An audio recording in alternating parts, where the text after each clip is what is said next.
Good morning, everyone. Welcome to Rising. I am Krystal Ball. And I'm Saagar Enjeti. A whole lot going on this morning, including a lot of impeachment talk ramping up on the Democratic side, and the president's super sad about Fox News. What's going on there? He is upset. He aired a lot of his grievances last night at a rally in Pennsylvania. Airing grievances?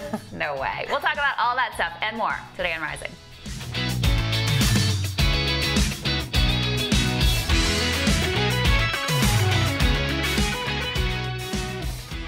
So the courts are very active yesterday. They're teeing up a lot of different things going on Capitol Hill. What is on your radar, Krystal? All right, so yesterday I said that there may be a little bit of impeachment momentum after Republican Representative Justin Amash posted his epic Twitter thread saying that the president had in fact committed impeachable offenses. And today we have a lot more movement in that direction. So we're calling this Impeachment Mo 2.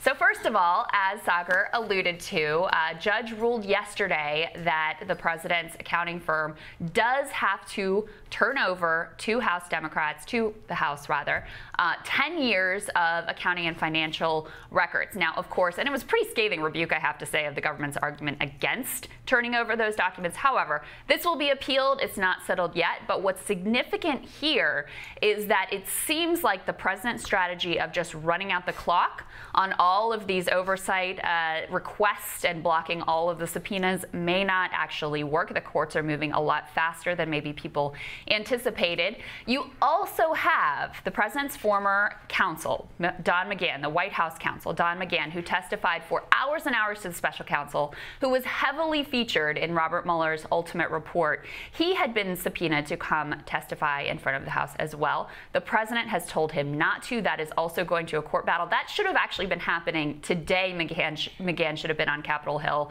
So that continues. They're trying to stonewall. But again, it looks like the strategy of running out the clock may not work. And you just wonder, the more information that we get about the president's finances, about even his inauguration committee, about all the things that he's been doing, whether it is criminal or just unethical, is going to add more and more pressure to House Democrats to go ahead and move forward with an impeachment inquiry. And in fact, we are already seeing a lot of House Dems revolting against Nancy Pelosi's leadership. She's been very clear that they do not want to pursue impeachment at this point. But the Washington Post and others reporting yesterday that even high-level people like Jerry Nadler, who is, of course, the chair of the Judiciary Committee, are making the case to Pelosi that they should, in fact, pursue an impeachment inquiry. And you had another Democratic Congressman, David Cicilline of Rhode Island, yesterday go on a couple TV shows and make the case that now is the time to begin impeachment inquiries. Let's take a listen to that. We are really left with no other choice. This is a president who, according to the Mueller report, engaged in 10 acts of obstruction of justice, who tried to get witnesses on his staff to lie, who has attempted to impede this investigation in very fundamental ways. And every effort that we made to collect evidence, to produce documents, to hear from witnesses, this White House has blocked. And there comes a point that we're left with no choice but to begin an inquiry so that we can actually get the information we need to make an informed judgment at the end of that process. Saagar, you know, I think that Pelosi has the right strategy here. I do not think that Dems should pursue impeachment. But you're kind of in a situation where if the courts block the subpoenas so Democrats aren't getting the documents that they want, then they're going to say, we should move forward with an impeachment inquiry so we can get those documents. Whereas if they get the documents and there are bad things in them, then they're going to say, look at these bad things. We need to move forward with an impeachment inquiry. So the heat is really ratcheting up on Capitol Hill. This is the first time that I really feel like there is a chance that we end up with an impeachment inquiry, which I think is a very bad thing for Democrats ultimately. It will be a political disaster for the party. Nobody wants impeachment except for maybe about 25% of the country. And whenever you enter those kinds of margins, things are not good for you. And you're absolutely right. And I think it really does show what the White House's point is on that. If we give you these documents, you're going to impeach us. If we don't give you these documents, you're going to impeach us. Impeachment is the same end goal for both of these purposes. And I think it really does goes to show what some of the sham of these investigations is. I mean, going into and combing through the Trump Organization's records pre to the term of President Trump is ridiculous in my opinion. And I also think that the Whitewater investigation was ridiculous. Going through and parsing real estate dealings our legislators should be concerning ourselves with much more important things than Deutsche Bank records from 1988. I disagree with that, because I think it really matters what the president's financial entanglements are and how they relate to the decisions that he's making. Because that's a big question here is the president fundamentally making decisions that are in the best interest of America or in the best interest of his own bottom line? We don't know at this point. Like, we don't have enough information to say. So I think that that is actually really important. But on the impeachment piece, like, just from not even from a political perspective, from a patriotic perspective, and this is the way Nancy Pelosi frames it, I agree with it. The majority of the American people are not there. And we have a remedy. It's the ballot box. And just getting rid of Trump, like what? Okay, so you get rid of Trump. What then? Right. You haven't dealt with any of the issues that led to this. By the way, if you're concerned about pro-life policy and all of that, you know Mike Pence would replace President Trump, right? Excellent point. I don't think a lot of people understand this. If you're horrified by Trump, who agrees or not necessarily with social conservatism on most things, Mike Pence would be your nightmare of a presidency. Yeah. So I really don't understand where many of the Democrats would come from on this. Many of the things that Trump gets hit on the most about spending or pro-life policy, gay marriage, all those types of issues, Mike Pence is further to the right. He's than a true believer. I mean, on a lot of stuff, like Trump has his views on trade, on China, like there's on immigration. There's certain things where he really does actually have a view. On most of the social conservative stuff, he doesn't care. Right. He's just doing it as a pander to keep the religious right in order. So what are you looking at? Perhaps a reality check. Yeah. What's on my radar is what the president talked a little bit about last night. He went after Fox News, whose famous slogan is fair and balanced. He attacked Fox News for hosting a town hall with Pete Buttigieg. Let's take a listen to that. What's going on with Fox, by the way? What's going on there? They're putting more Democrats on than you have Republicans. It's something strange is going on at Fox, folks. Something very strange.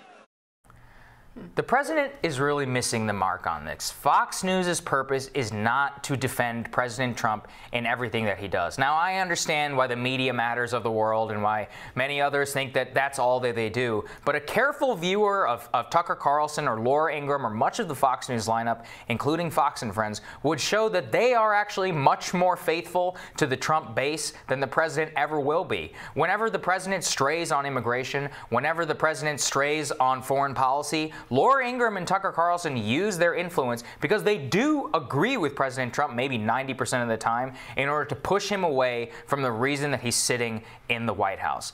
And the reason this goes to actually the core reason why Fox News is the most successful network in this country. And that's because they ask the right stuff. And what I mean by that is if you are working in Washington politics and you are a Republican or a Democratic legislator, 9 out of the 10 reporters that you're going to go and speak to, 9 out of the 10 news networks that you would go and talk to are all going to ask you the same question from a leftist perspective. It is only when you go on the Fox News channel that a Democrat would be asked critical questions on immigration. And it's not that the other networks wouldn't ask critical questions on immigration. It's that they would ask only about family separation.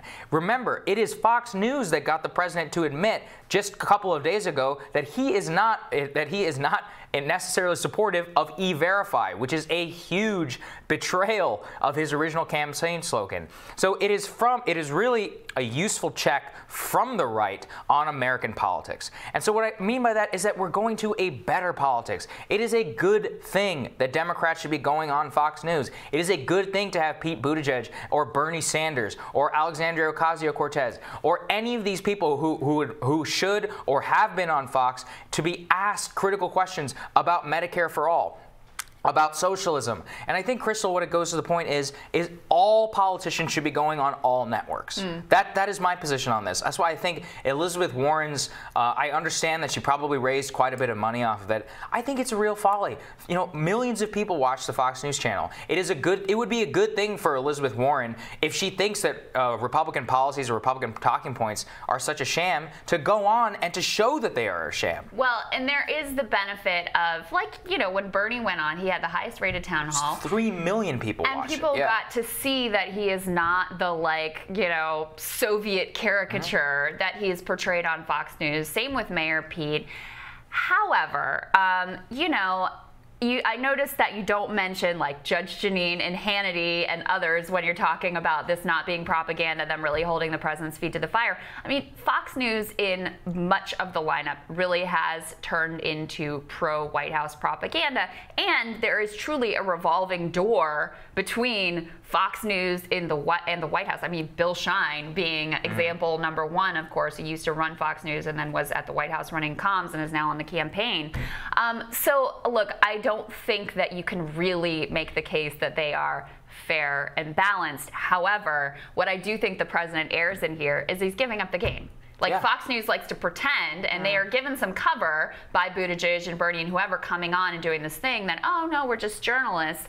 Well, the president is essentially giving up the game. I just don't, you're supposed to be my people, you're supposed to be on my team. I just don't think that's fair. I mean, anybody who watched Chris Wallace or Brett Baer or any of these shows would know that they're some of the best and most fair journalists You are absolutely around. Right about that. But the argument is that those journalists are used to give cover to the out-and-out propaganda of I mean, Fox and Friends, Judge Jeanine, is CNN being used to give cover to Don Lemon and to Chris Cuomo? I mean, look, these people are just as the same outright political activists. Same with Rachel Maddow and Chris Matthews. This is how the game works. You could make the same argument that Rachel Maddow's collusion pandering over the last 3 years destroyed political discourse in this country.